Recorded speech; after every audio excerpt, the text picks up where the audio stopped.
Assalamualaikum warahmatullahi wabarakatuh. Perkenalkan, saya Dewi Ekasari, calon guru penggerak angkatan 10 Kabupaten Brebes dari SMA Negeri 1 Brebes. Kali ini saya akan menampilkan video diseminasi mengenai budaya positif yang akan saya laksanakan di SMA Negeri 1 Brebes. Mari kita ikuti bersama.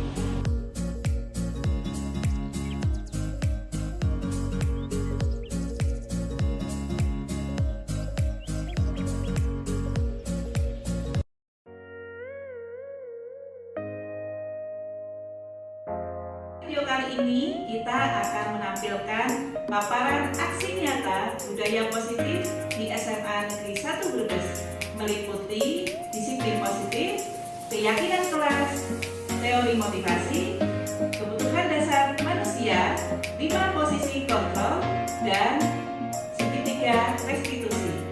Mari kita lihat paparan aksi nyata pada video berikut ini. 5 kebutuhan dasar manusia. Tadi ada rasa lapar, ada rasa kebebasan, terus ada penguasaan, terus kesenangan. Ini juga dialami oleh siswa. Siswa kita ketika kita di kelas, Bapak Ibu pasti tahu karakteristik peserta didik kita. Nah, untuk itu ketika kita memulai pembelajaran, kita harus mengenal dulu karakteristik kebutuhan peserta didik kita supaya kita dalam menghadapi siswa itu tahu bagaimana akan mentreatment mereka gitu. Ketika si anak merasa terganggu ketika sedang mengobrol padahal saat itu sedang pembelajaran, kita tegur. Nah, menegurnya bagaimana?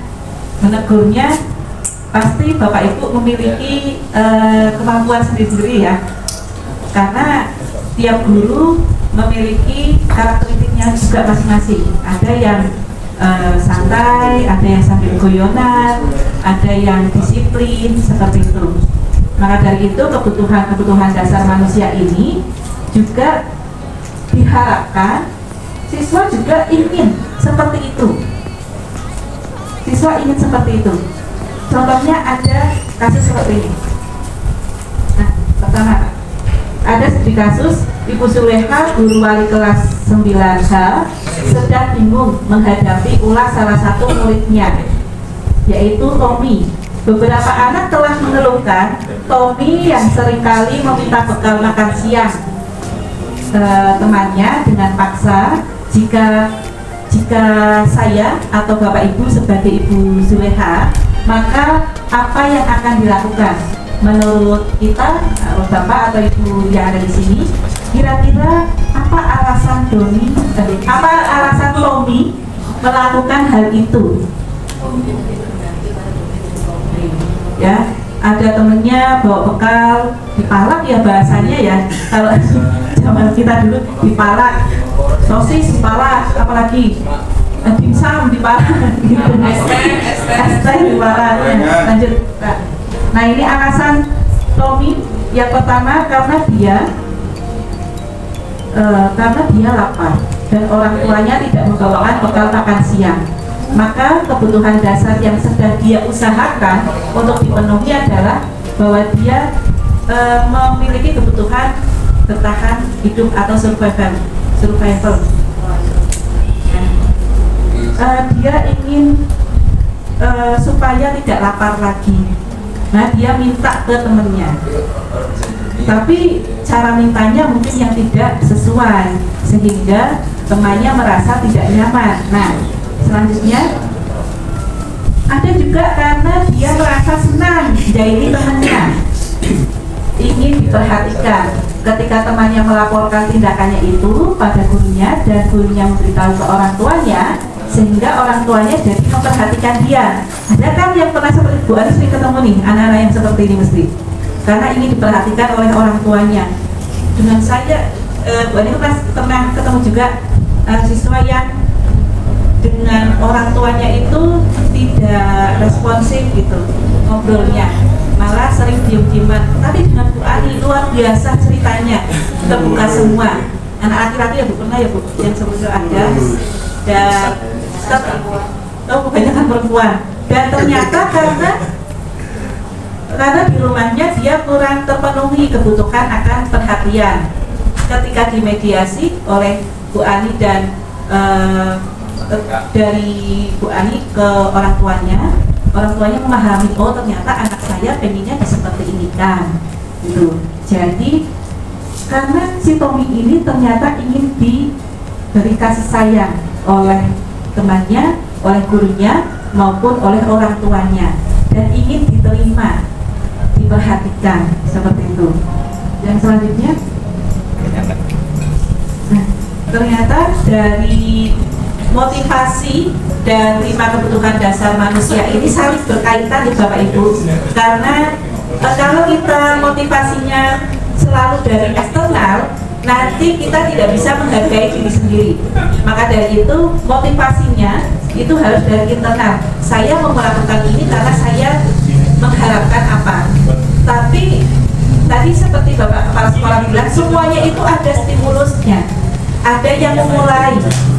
Nah dari itu yang memulai ini sebagai pejut, lalu semua atau muaranya adalah dari diri sendiri, supaya kita bisa menghargai diri kita sendiri dan menghargai apa yang kita usahakan sendiri. Dan 5 kebutuhan dasar manusia merupakan salah satu cara agar kita bisa memahami karakteristik peserta didik. Kira-kira siswa saya butuh apa sih? Kira-kira siswa saya kalau ditegur seperti ini nesu tidak sih, seperti itu. Oh ternyata dia marah ketika ditegur, maka dia sebetulnya pengen kebebasan. Nah saya ketika menghadapi siswa ini dengan slow, dengan dengan kasih sayang, atau siswa yang harus disiplinkan dengan kalimat-kalimat yang tegas, misalkan, itu juga bisa. Itu nih Bapak Ibu mengenai motivasi dari 5 kebutuhan dasar yang saya jelaskan hari ini. Semoga ini bisa diimplementasikan dalam proses pembelajaran di kelas masing-masing. Selanjutnya disambung oleh Pak Rizal. Terima kasih, saya akhiri. Wassalamualaikum warahmatullahi wabarakatuh.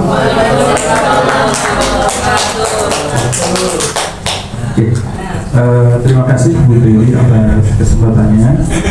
Jadi tadi sudah dijelaskan panjang lebar terkait dengan materi yang disampaikan oleh Bu Dewi, kemudian Pak Cis, ya. Berikutnya materi yang akan saya sampaikan yaitu terkait dengan 5 posisi kontrol seorang guru. Jadi kita tadi sudah mendengarkan bahwa di dalam apa yang disampaikan oleh Bapak Samsul, bahwa ada yang namanya disiplin positif, ada juga yang namanya disiplin negatif. Nah, di antara 2 disiplin itu memberikan dampak yang signifikan terhadap siswa. Nah, di dalam proses kita menghadapi kondisi tersebut, maka perlulah guru mengetahui yang namanya posisi kontrol. Nah, di mana di dalam posisi kontrol guru itu ada 5. Ya, yang pertama ada yang namanya sebagai penghukum. Ya, kemudian yang kedua sebagai membuat merasa bersalah. Dan yang ketiga sebagai teman. Yang keempat sebagai pemantau. Dan yang terakhir adalah sebagai manajer. Ya. Di antara 5 posisi ini memiliki dampak masing-masing, ya Bapak Ibu. Tetapi mungkin jika ingin menyampaikan secara teori bahwa yang paling efektif ketika kita sebagai guru dalam menghadapi suatu problematika siswa, maka yang paling efektif adalah kita sebagai manajer. Ya. Next Pak Arif.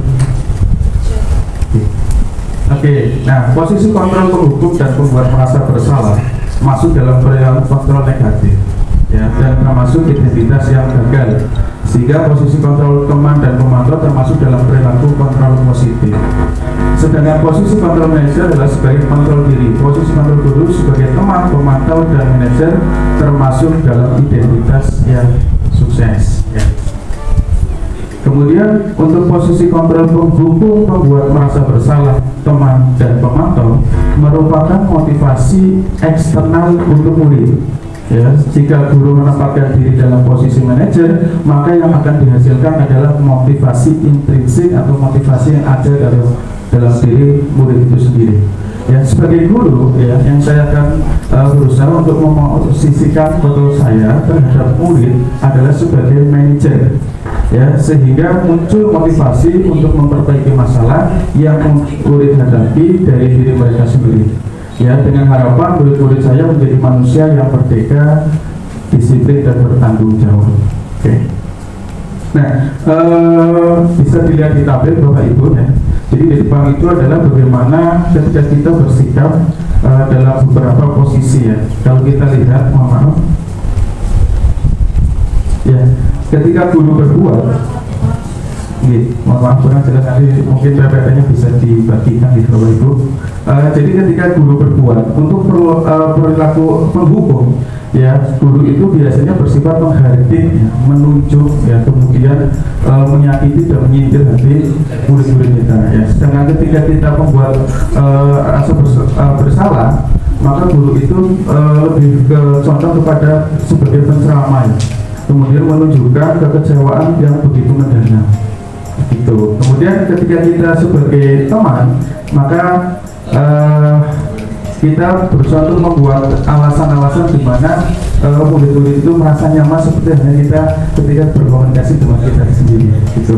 Kemudian ketika sebagai pemantau, ya, guru cenderung menghitung dan mengukur. Ya, misalnya ada siswa yang sering sekali tidak mengerjakan tugas, maka yang akan dilakukan oleh seorang guru itu biasanya adalah bagaimana memantau hasil jurnal dan sebagainya. Kemudian ternyata memang yang bersangkutan tidak pernah mengerjakan tugas. Ternyata yang bersangkutan memang seringkali meninggalkan pelajaran dan sebagainya tanpa keterangan. Nah, ini yang dilakukan oleh guru, bagaimana memantau kondisi siswa ketika melakukan perbuatan yang melanggar, ya. Kemudian yang terakhir adalah ketika kita posisi sebagai manajer, maka tujuan kita adalah bagaimana mengajukan pertanyaan-pertanyaan yang sifatnya itu positif. Ya, contohnya ketika berkata guru berbuatnya itu, kalau kamu tidak melakukannya saya akan, nah, biasanya kayak gitu. Kamu tidak mengerjakan tugas saya akan, kayak gitu. Biasanya gitu. Tapi kalau orang membuat rasa bersalah, maka kamu sudah mengecewakan saya, misalnya kayak gitu. Ya, kamu sudah mengecewakan bapak ibu guru kamu, maka itu biasanya akan membuat bagaimana perasaan dari siswa itu sendiri itu bersalah. Kemudian kalau kita sebagai teman, maka biasanya kita lakukan untuk bapak ibu, ya sudah, nanti bapak ibu bantu, ya. Biasanya kayak gitu. Ya, kalau kita posisinya sebagai teman. Nah, kemudian yang pemantau, ya, apa peraturannya, biasanya kayak gitu. Kamu sudah melanggar peraturannya ini kan, itu biasanya ketika dilakukan atau kata-kata yang dilakukan oleh seorang guru sebagai pemantau. Sedangkan kalau seorang manajer bapak ibu, ya, kita bisa lihat, ya, apa yang kita yakini, apa kamu yakin hal tersebut, kamu yakin bahwa itu adalah perbuatan salah. Jadi tidak itu, kira-kira seperti apa perbuatan yang benar, misalkan kayak gitu.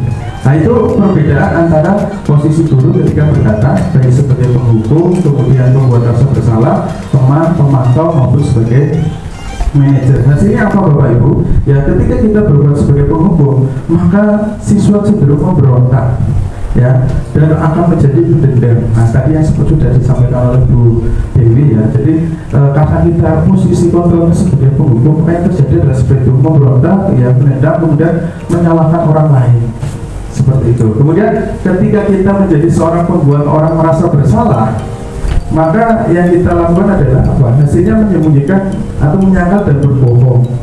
Ya, misalkan ketika kamu kecewa enggak?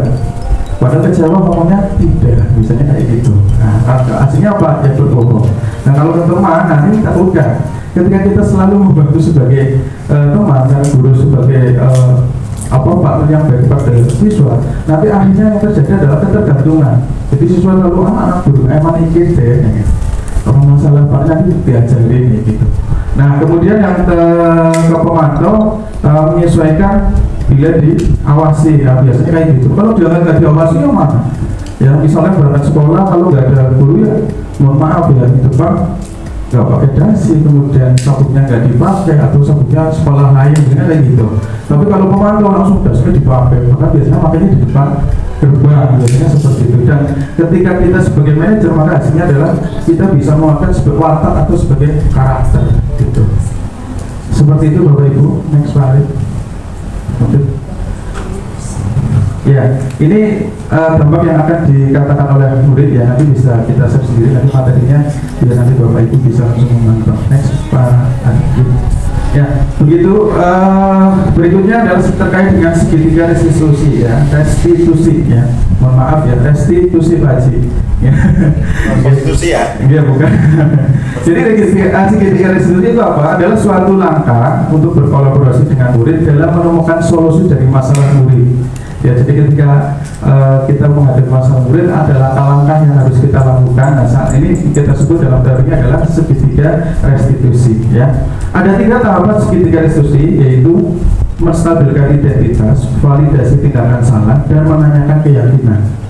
Nah, kemudian dengan segitiga restitusi diharapkan anak bisa menyadari kesalahannya dan memperbaikinya dengan kesadaran sendiri atau dengan motivasi dari dalam atau intrinsik. Ya. Next slide. Nah, begitu seperti ini Bapak Ibu gambaran dari segitiga restitusi. Jadi dikatakan bahwa yang pertama adalah dengan menstabilkan identitas. Misalkan ketika ada anak bersalah, maka yang kita lakukan adalah kita ngomong bahwa setiap orang itu pasti punya salah. Itu kemudian atau bisa saja kamu bukan satu-satunya yang melanggar, banyak yang lain yang melanggar, jadi tidak usah merasa bersalah kayak gitu. Misalkan seperti itu ya. Ini teorinya seperti ini Bapak Ibu. Nah, kemudian yang kedua validasi tindakan yang salah. Nah, apa kata-katanya? Ya, kamu tentu punya alasan mengapa melakukan itu. Nah, kira-kira alasannya apa? Kayak gitu. Nah, kemudian berikutnya, adakah cara yang lebih efektif untuk mendapatkan apa yang kamu butuhkan? Misalkan terlambat, misalkan dia harus meninggalkan pelajaran karena harus ada ya yang harus kita lakukan di depan. Dan kemudian kira-kira apa yang bisa kamu lakukan untuk kamu bisa memperoleh materi itu agar tidak sering terlambat dan sebagainya. Gitu. Nah, yang terakhir adalah menanyakan keyakinan. Nah, biasanya di dalam proses dialognya ya itu kita menanyakan keyakinan kelas apa yang telah kita sepakati. Ayo kan ya, dulu kamu udah sepakat dengan Bapak ya, kira-kira kalau terlambat nanti seperti apa gitu, misalnya seperti itu. Dan yang kedua, kamu ingin menjadi orang yang seperti apa gitu. Itu juga menangkanya dengan penuh kehalusan ya. Ya, tadi sudah disampaikan oleh Ibu Dewi banyak sekali materi, kemudian Pak Ajis ya sudah disampaikan juga di dalam pada sesi penutup ya, dimana dalam rangka menciptakan lingkungan yang positif, maka setiap warga sekolah dan pemangku kepentingan perlu saling mendukung, menghayati dan menerapkan nilai-nilai kebajikan yang telah disepakati bersama ya. Untuk dapat menerapkan tujuan mulia tersebut, maka seorang pemimpin pembelajaran perlu berjiwa kepemimpinan sehingga dapat mengembangkan sekolah dengan baik agar terwujud suatu budaya sekolah yang positif sesuai dengan standar kompetensi pengelolaan yang telah ditetapkan. Terima kasih. Demikian materi dari saya. Yang kurang lebihnya mohon maaf. Saya kembalikan kembali ke Ibu Uli selaku moderator. Terima kasih Pak Ajis, Bu Dewi, dan Pak Rizal atas sharing materi yang telah disampaikan mengenai disiplin positif, tes 5 posisi kontrol dan kebutuhan dasar manusia. Bapak Ibu, bertambah lagi ilmu kita dan mudah-mudahan ini bermanfaat untuk kita di kelas nanti. Tapi saya yakin karena kita juga baru tahu ada hal-hal seperti ini, pasti cukup memberikan pertanyaan dalam benak kita. Untuk itu dipersilakan bagi Bapak Ibu yang ingin bertanya. Monggo Miss Rini. Ini Pak Rizbo. Lihat. Penggeras sampai sini.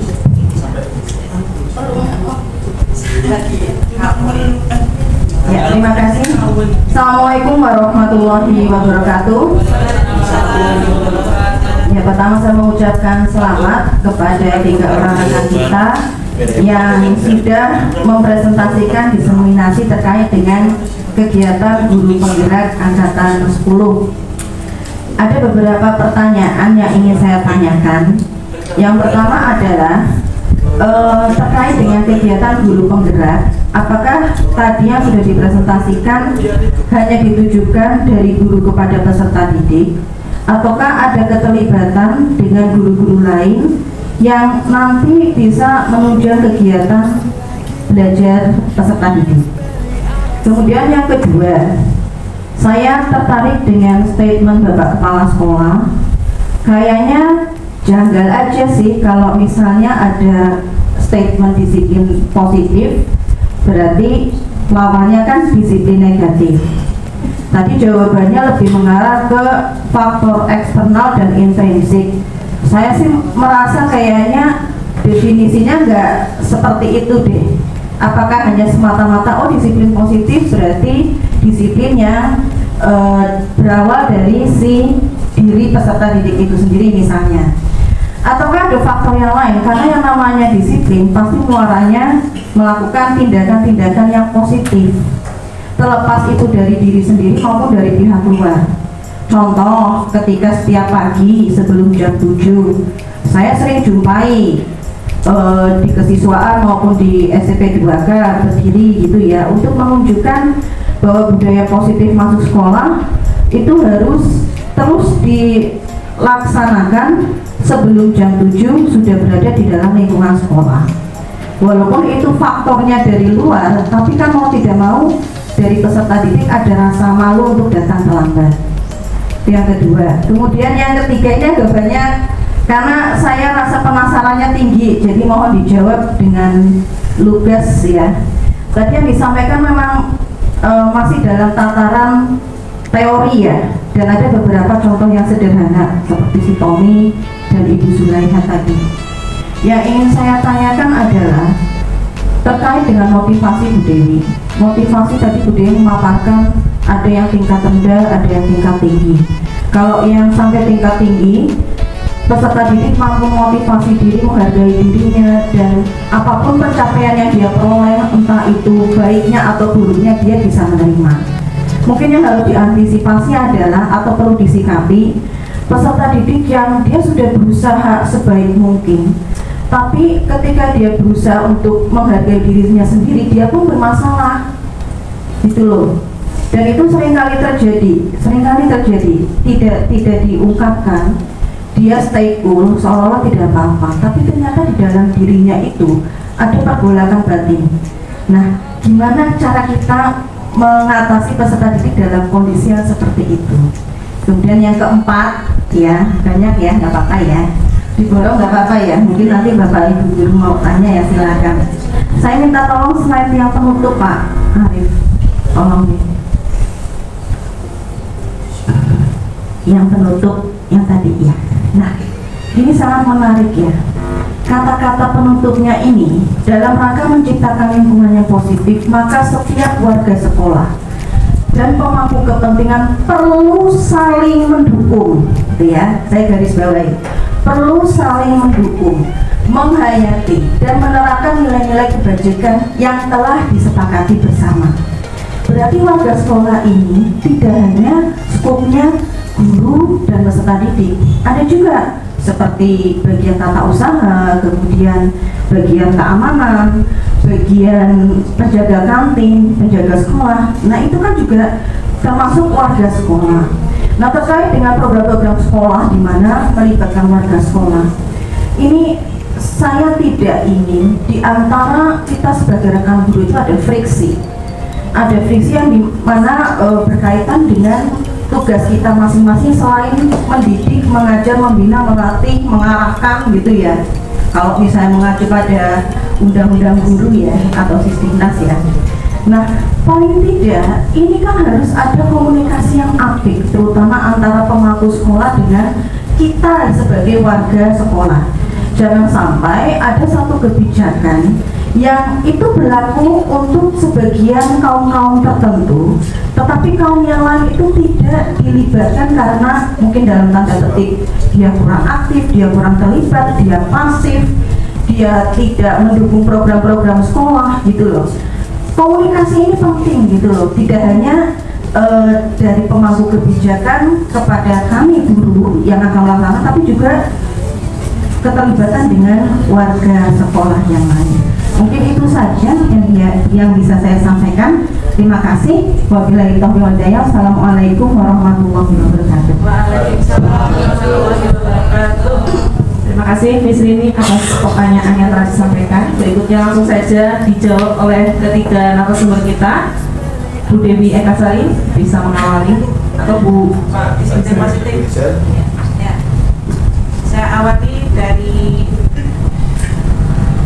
nanti Pancis disiplin positif ya mengenai kata-kata disiplin. Ya, tadi di awal ada pemantik mengenai ada disiplin positif, berarti ada dong disiplin negatif gitu.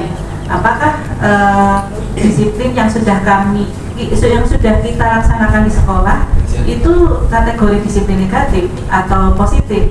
Contohnya ketika siswa harus datang tepat waktu di sekolah gitu ya, dan apabila terlambat ada konsekuensinya. Memang dalam pemahaman mengenai disiplin positif, mengapa kok ada embel-embel yang disiplin positif? Karena dalam teori mengenai disiplin mengarahkan miskonsepsinya adalah disiplin itu sebuah tatanan atau tata tertib yang harus dipatuhi. Artinya ada faktor eksternal yang mempengaruhi. Gitu. Faktor eksternal yang mempengaruhi, mau tidak mau, suka tidak suka harus mengikuti aturan tersebut. Itu yang dinamakan dengan kalimat atau kata disiplin saja. Maka kenapa kok ada disiplin positif? Nah, disiplin positif karena di dalamnya mengandung makna bahwa kita melakukan sesuatu atas kesadaran diri yang muncul dari motivasi intrinsik itu tadi. Sehingga ketika siswa mengetahui bahwa saya bersekolah di SMA 1 sudah mengetahui tata aturannya, tata tertibnya, dan saya sebagai siswa idealnya harus berangkat jam 7 maksimal, dan lebih dari jam 7 itu saya berarti kategori terlambat, tidak mematuhi aturan, dan saya tahu bahwa saya salah. Maka ketika siswa mengetahui bahwa hal itu salah, dia muncul kesadaran diri bahwa dia melakukan hal itu salah. Maka dari itu yang namanya disiplin positif, mengapa kok ada disiplin positif? Karena hal tersebut muncul dari diri siswa itu sendiri, bukan karena adanya dorongan atau paksaan dari orang lain. Ketika ada stimulus tadi seperti Pak Samsul katakan, segala sesuatunya pasti ada stimulusnya, ada pemantiknya yaitu di SMA 1 berangkat pukul 7. Setelah pukul 7 atau jam 6.55 gerbang sudah ditutup. Ada peraturan seperti itu misalkan. Itu kan namanya pemantik ya, atau stimulus yang harus direspon. Stimulus respon. Otomatis kita pikiran kita langsung mengacu pada tata tertib. Kalau tidak mengikuti tata tertib, berarti saya melanggar tata tertib. Dia berpatokan pada hal itu terus. Tidak menyadari bahwa kalau saya berangkat lebih awal, saya memiliki kelonggaran waktu lebih banyak, saya lebih santai, saya lebih pikirannya lebih luas, seperti itu. Untuk itu dalam pendidikan guru penggerak ini difokuskan pada disiplin positif supaya kita tidak mengacu pada aturan-aturan yang hal itu dari faktor eksternal, tapi kita mencoba untuk menumbuhkan rasa suka, rasa saling menghargai itu dari dirinya sendiri, bukan dari orang lain gitu. Nah, memunculkan itu memang agak sulit gitu. Memunculkan itu agak sulit karena itu merupakan komunikasi, kalau kita namanya intrapersonal, komunikasi intrapersonal yang itu muncul dari diri setiap individu. Dia bisa mengkomunikasikan tentang dirinya sendiri tidak, dalam keinginannya itu apa, terus kemauannya apa, lalu diinternalisasikan dalam perilakunya seperti apa gitu. Dan disiplin positif ini tidak hanya tentang tata tertib saja yang itu tidak sesuai. Kalau disiplin itu mengenai tata tertib, kalau disiplin positif ini merupakan unsur utama dalam terwujudnya budaya positif yang kita cita-citakan di sekolah. kebanyakan guru sangat tertarik dengan topik pembahasan tentang disiplin, hanya disiplin saja. Karena disiplin itu bagian dari tata tertib, pembahasannya seperti itu. Tapi disiplin positif itu 5S itu disiplin positif. Apa yang 5S? Senyum, salam, sapa, sopan, santun itu salah satu perwujudan disiplin positif. Terus toleransi disiplin positif. Terus memahami kebutuhan siswa itu juga disiplin positif. Begitu. Ada lagi yang ditambahkan?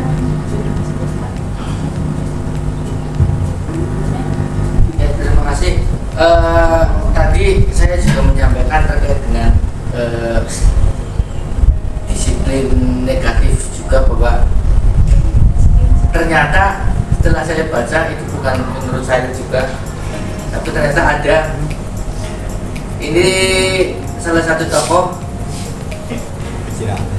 Harlock namanya. Ada 2 konsep mengenai disiplin, yaitu disiplin positif dan disiplin negatif. Harlock menjelaskan untuk disiplin positif itu sama artinya dengan pendidikan bimbingan yang menekankan pada pertumbuhan dari dalam diri, yang bersumber dari motivasi diri sendiri. Tadi sudah banyak dijelaskan oleh Bu Dewi. Sedangkan untuk disiplin negatif itu merupakan pengendalian dengan kekuasaan dari luar anak yang biasanya dilakukan secara terpaksa.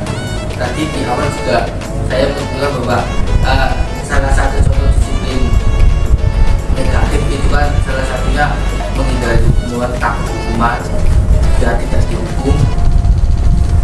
Itu salah satu disiplin negatif atau yang datangnya dari luar.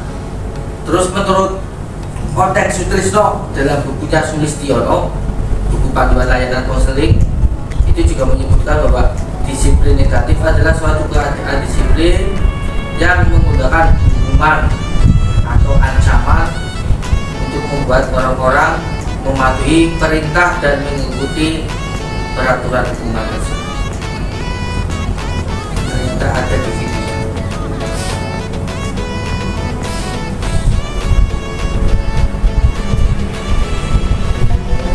Cukup Bu. Pak Harisel untuk menambahkan. Terima kasih Pak Cis Bu Dewi. Ya, terkait dengan disiplin positif dan negatif tadi ya, bahwa memang ketika kita melakukan segala sesuatu itu ada dasar hukuman, itu yang memang akhirnya jatuh di dalam disiplin negatif. Sedangkan positif itu memang dari dalam diri sendiri ya, tanpa embel-embel atau tanpa adanya suatu hukuman. Nah, disiplin positif ini sebenarnya diterapkan tidak hanya di sekolah saja Bapak Ibu. Ya, disiplin positif juga harus diterapkan di lingkungan keluarga dari murid-murid kita sendiri. Misalkan dibiasakan ketika bangun pagi ya, kemudian mandinya juga sesuai dengan jadwal, sarapan juga sesuai dengan jadwal ya, atau misalkan sudah tahu memang rumahnya jauh ya, masuknya jam 7.15, tetapi jam 6.30 baru mandi atau baru bangun. Nah, ini juga bagian dari disiplin yang negatif ya. Kemudian bisa juga kaitannya dengan pola belajar anak ya. Jadi pola belajar anak juga harus kita kontrol, karena di dalam pola disiplin positif ini harusnya memang ada schedule yang baik ketika anak itu melakukan proses belajar. Misalkan mulai setelah habis sisa, kemudian nanti jam 9 atau setengah 10 sudah saatnya siswa tersebut itu tidur, misalkan seperti itu. Jadi pada intinya disiplin positif itu akan terbangun ketika ada sinergi dari 2 hal ya. Yang pertama dari lingkungan sekolah, kemudian yang kedua dari lingkungan keluarga itu sendiri. Saya rasa itu terkait dengan disiplin. Terima kasih.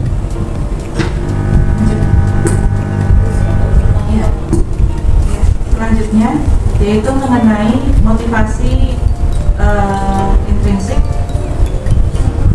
Jika siswa dia sudah termotivasi dalam dirinya, tapi dia sendiri memiliki masalah dalam kehidupannya, gitu. Bagaimana cara menghadapi itu? Salah satu pertanyaan itu ya. Nah, bagaimana cara menghadapinya?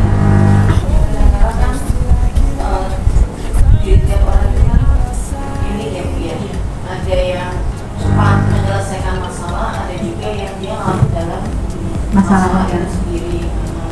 Nah, dia sudah berupaya, saya akan berusaha menjadi pribadi yang lebih baik, hargai diri saya sendiri, tapi dia belum sampai pada tahap itu. Dan tentu saja kondisi yang seperti ini kan perlu berani cara mengatasinya. Bapak Ibu, kita itu Bapak Ibu jangan melihat wah yang bisa itu cuma guru penggerak itu enggak. Kenapa kok kita memberikan diseminasi ini supaya teman-teman guru yang lain juga belajar mengenai hal ini. Salah satu yang sudah Bapak Ibu lakukan adalah ketika belajar PMN. Di sana ada teori atau ada topik mengenai restitusi. Nah, restitusi ternyata di pendidikan guru penggerak pun ada. Tadi sudah dijelaskan oleh Pak Rizal yang mengenai restitusi. Saya buka kembali, Pak Rizal, restitusi Pak Rizal.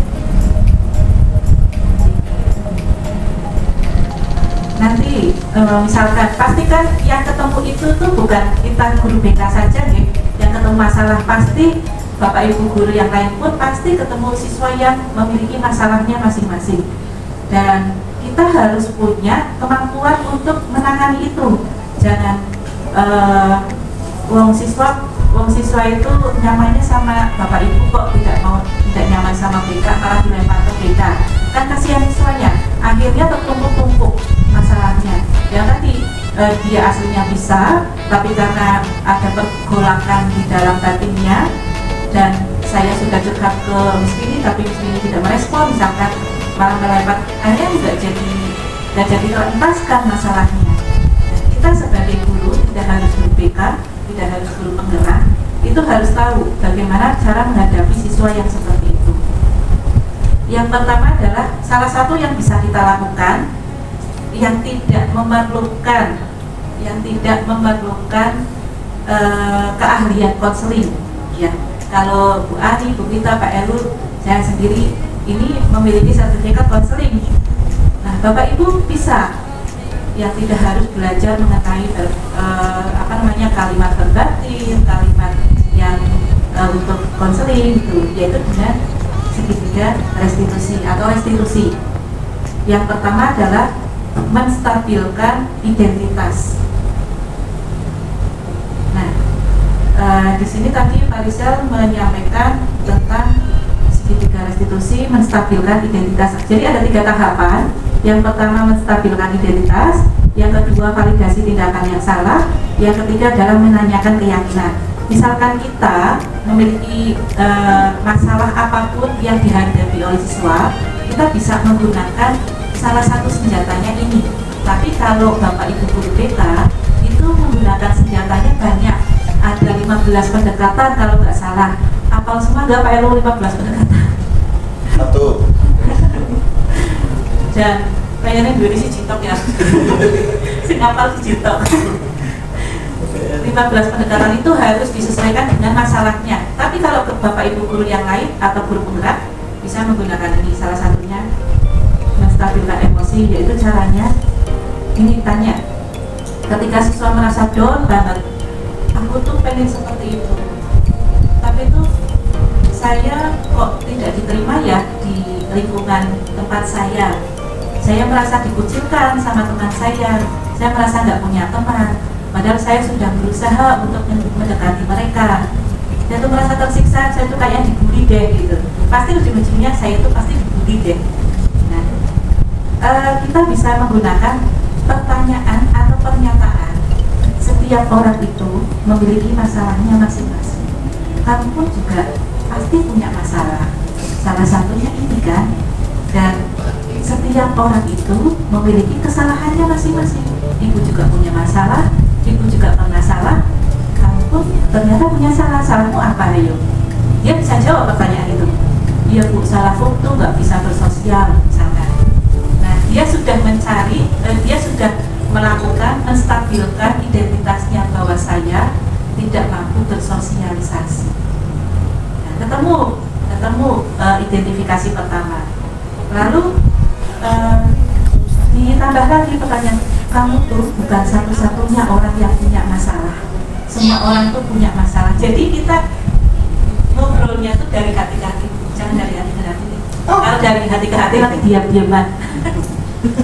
Kita itu ngobrolnya berempati, bahwa aku pun bisa merasakan apa yang kau merasakan. Itu namanya empati. Yang kedua, tahapan kedua adalah memvalidasi tindakan yang salah.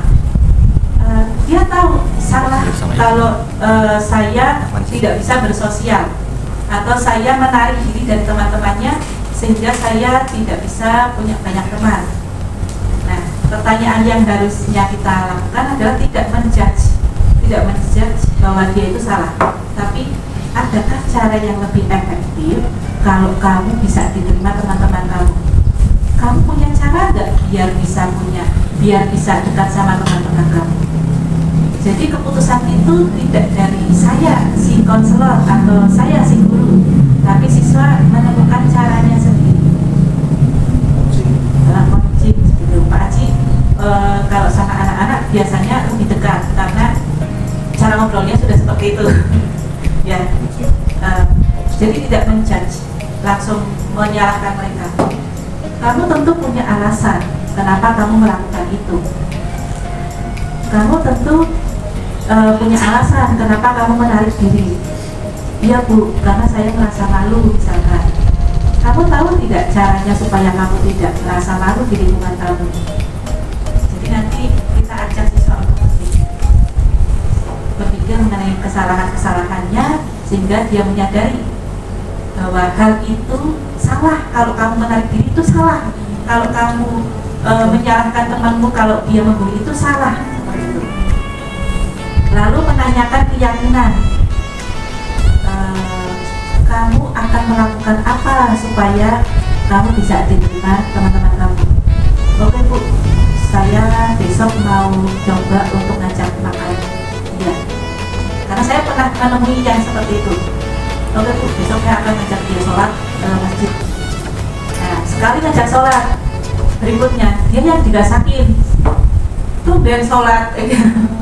Jadi dia down lagi, wah terjun bebas, maka saya harus menaikkan lagi, menaikkan si anak ini yang katanya dibully, bahwa itu dan sholat, padahal itu hanya dikatain seperti itu, tapi ternyata membuat dia terjun bebas, tidak mau bergaul lagi. Maka yang harus kita lakukan, menanyakan bahwa kamu yakin mau apa, mau melakukan apa. Oke Bu, saya besok mau lebih banyak belajar lagi supaya saya lebih berprestasi. Saya nggak peduli omongan orang saya seperti apa, yang penting saya berprestasi. Dengan kalimat-kalimat itu Bapak Ibu bisa menolong mereka untuk tidak harus memiliki keahlian konseling seperti Bu Ani, Bu Gita, Pak Elu, tapi dengan restitusi Bapak Ibu bisa menaikkan potensi mereka lagi. Gitu Bu. Ada lagi ya pertanyaannya? Yang penutup ya, yang penutup tadi, memang untuk hal seperti ini merupakan kebijakan ini merupakan, tadi Pak Kepala Sekolah bilang kita menyusun draft peraturan, peraturan akademik, itu kan merupakan kebijakan. Nah selanjutnya kebijakan yang sudah direncanakan atau didraftkan itu selanjutnya disosialisasikan. Memang betul perlu ada sosialisasi dan kesepakatan kelas, kesepakatan sekolah untuk mensukseskan kebijakan ini. Maka biasanya hal-hal yang seperti ini munculnya seperti peraturan akademik, peraturan sekolah, kode etik guru, itu munculnya di tahun ajaran baru ya. Nah, termasuk visi misi, terus program sekolah itu munculnya di tahun ajaran baru. Kami memang mengkomunikasikan di tingkat tim pengembang sekolah untuk hal ini dilakukan sosialisasi. Sama seperti pada saat penyusunan visi misi ini, kami lakukan sosialisasi. Lalu saya menyampaikan kepada tim BOS BOP, perlu ada sosialisasi dengan mencatatkan uang masuk, uang keluar, dan sisanya berapa. Itu di papan yang dekat tangga itu. Itu sudah ada papan, tinggal revisi terus saja setiap kali tutup buku atau bagaimana. karena kayaknya akhir-akhir ini direvisi lagi, dan saya ingatkan kembali. Dan sebuah kebijakan pasti harus disukseskan oleh seluruh warga sekolah agar membentuk ekosistem pendidikan yang bermutu. Karena kita sedang membuat ekosistem yang positif di SMA Negeri 1 Brebes. Walaupun bukan sekolah penggerak, namun kita harus tergerak supaya menjadi sekolah penggerak menurut versi kita sendiri, menurut versi SMA 1 Brebes, dengan prestasi-prestasi yang luar biasa dan budaya positif yang luar biasa. Nanti Bapak Ibu yang ada di sini juga mohon saling mendukung.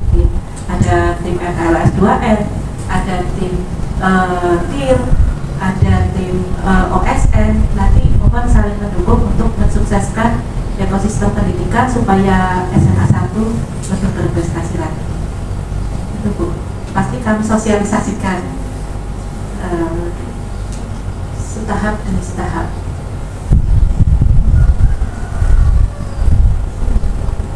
Lalu yang tadi mengenai apakah ini hanya untuk guru dan siswa, apakah tidak untuk yang lainnya juga, atau hanya sekedar untuk guru penggerak saja, atau hanya untuk guru tertentu saja, itu tidak.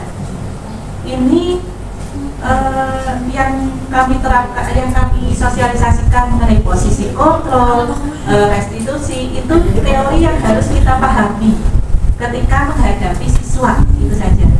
Teori yang harus kita pahami ketika menghadapi siswa itu seperti apa.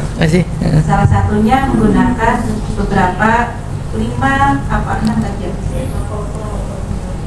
6.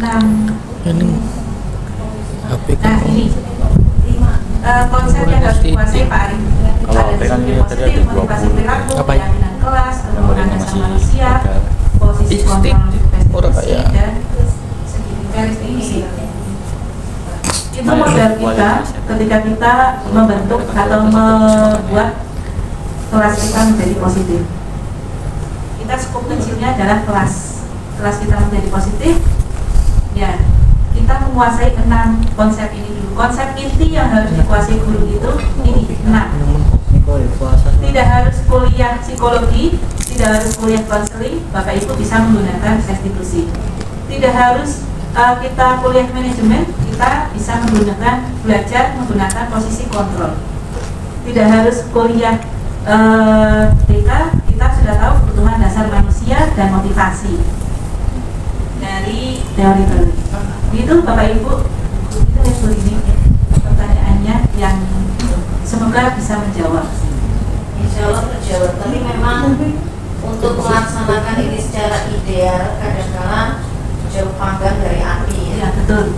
Dan kita tidak bisa memungkiri kenyataan di lapangan terkait dengan proses kegiatan pembelajaran, entah itu di dalam ruang kelas maupun di luar ruang kelas, masih banyak PR yang harus kita kerjakan ya sebagai guru ya. Kalau memang sudah waktunya melaksanakan kewajiban ya itu harus dilaksanakan. Apalagi mereka yang dalam tanda petik sudah punya label guru penggerak, itu ada konsekuensi yang harus dilakukan. Sudah mendapatkan piagam atau sertifikat guru penggerak, Anda menjadi contoh kami yang belum penggerak, supaya apa yang Anda lakukan di kelas bisa kami tiru. Yes. Gitu ya. Dan kalau toh itu ternyata berimbas ke prestasi peserta didik yang semakin apik, wah ini benar-benar guru penggeraknya implementasinya benar-benar luar biasa. Karena memang ada kaitannya dengan manajerial. Tadi kan salah satu fungsi kontrolnya adalah sebagai seorang manajer. Nah disitulah tugas kita. Jadi seperti yang kita hadapi saat ini kan, di saat jam pelajaran kedua Mas Karno CS sudah keliling, di saat menjelang jam pelajaran terakhir Mas Karno juga sudah keliling dan teman-temannya. Itu kok kesannya kita kayak benar-benar dipantau ya. Adakah kekhawatiran dalam tanda petik kayaknya ada beberapa guru yang belum bisa menerapkan ini, tapi harapannya dengan mengikuti ini Dan sayangnya kan ini ya itu coba dihitung deh berapa orang belum semuanya.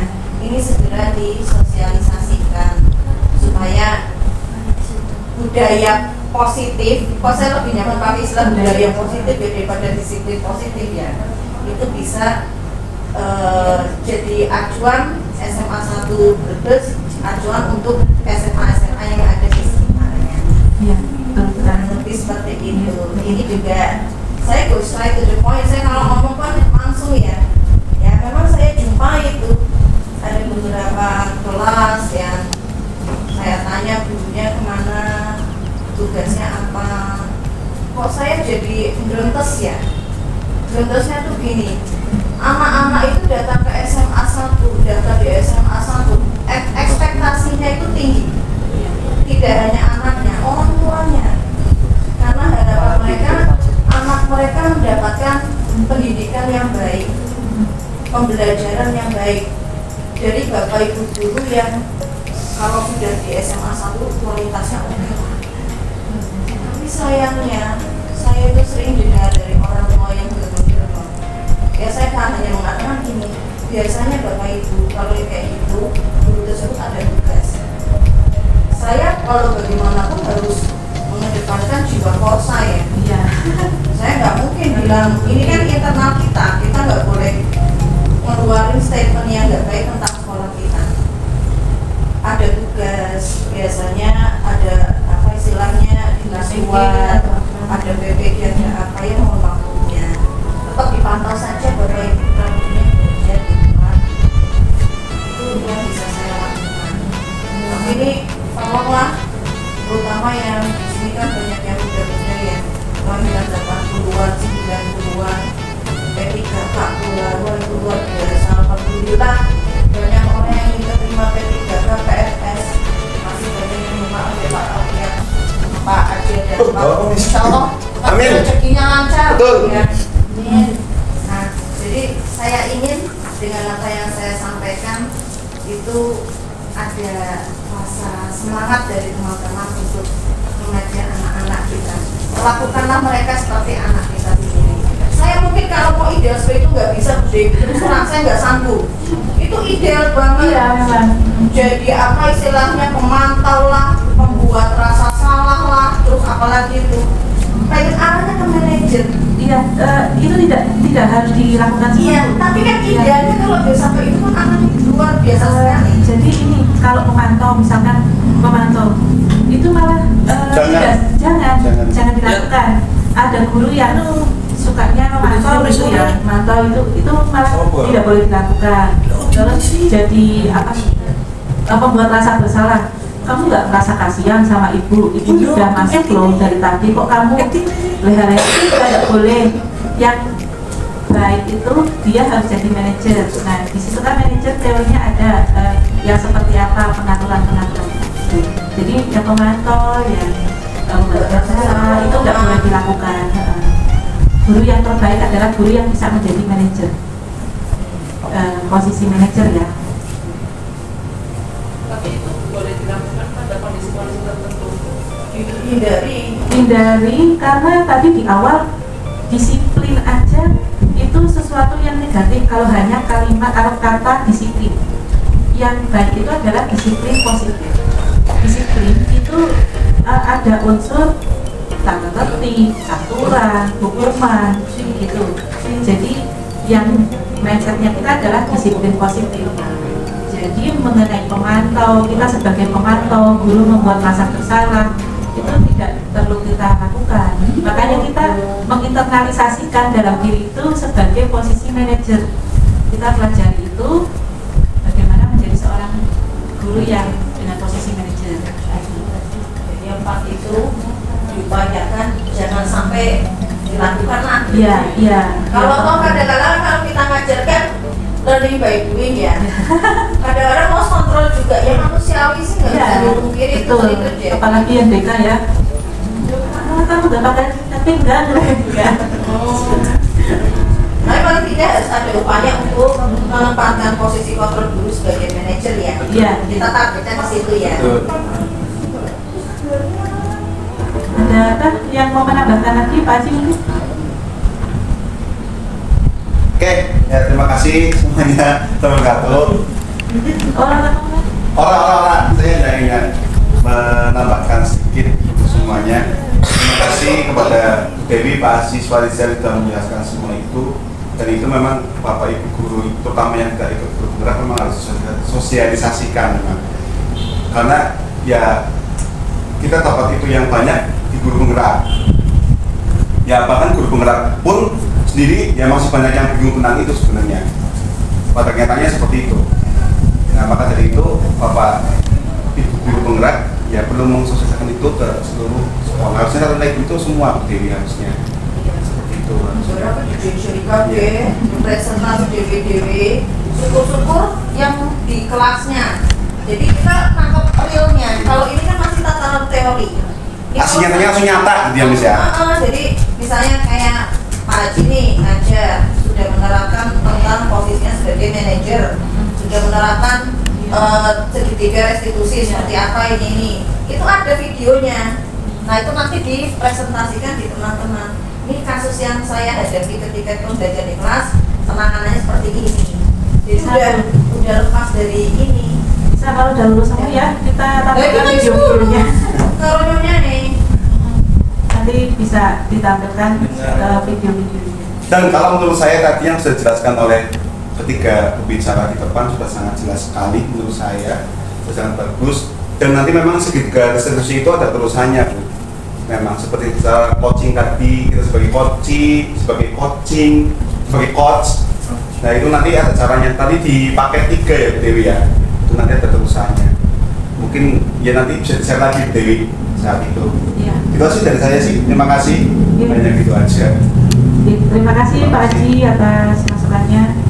Oke, mungkin untuk paparan diseminasi mengenai budaya positif cukup sampai di sini ya Bapak Ibu, karena sudah kami sampaikan dan semoga saja ini bisa diimplementasikan di minimal di kelas masing-masing, dan lebih besarnya lagi nanti di kebijakan sekolah bisa diterapkan juga.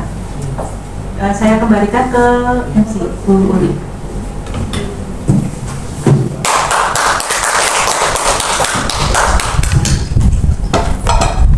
Syukur alhamdulillahirobbilalamin. Bapak Ibu, telah kita saksikan bersama penyampaian materi dari rekan-rekan kita yang sudah bergabung menjadi calon guru penggerak. Ada tambahan juga dari Pak Haji yang sudah lulus guru penggerak.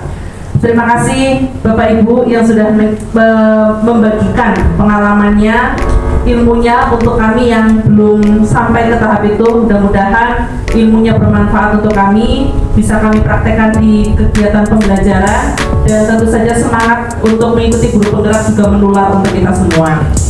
Amin ya rabbal alamin.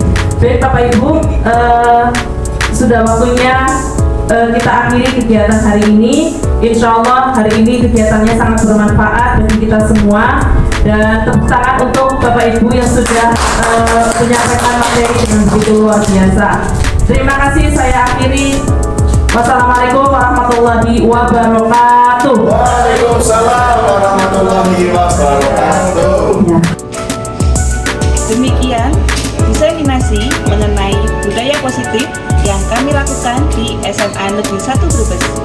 Penerapan budaya positif sebagai langkah kita dalam menciptakan lingkungan belajar yang aman dan nyaman bagi peserta didik.